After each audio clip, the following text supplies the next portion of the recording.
Cuando cuenta algún paisano la historia de los obrajes, recordará los parajes de aquellos montes bravíos, los esteros y los ríos que dan vida a esos paisajes. Le rendirán su homenaje con vida, esperanza y fe a ese tiempo que se fue en el lejano confín, a la avanzada del Fortín y al último cachapé.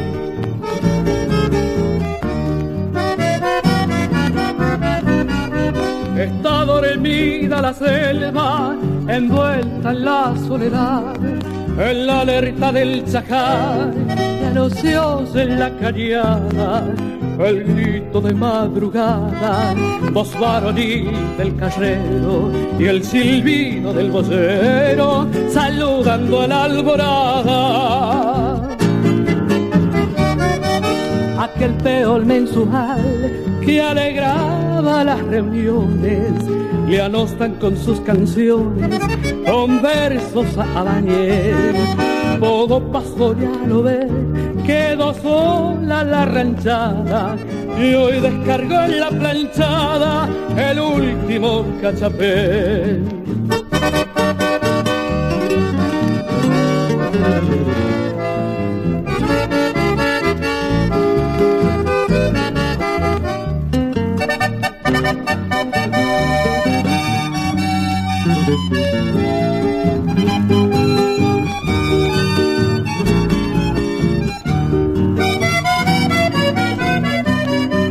Enmudecieron las hachas, el monte ya no da más, el hachero dónde irá con su músculo de acero, tal vez si al derrotero que le deparó su sino andará por los caminos buscando monte obrajero.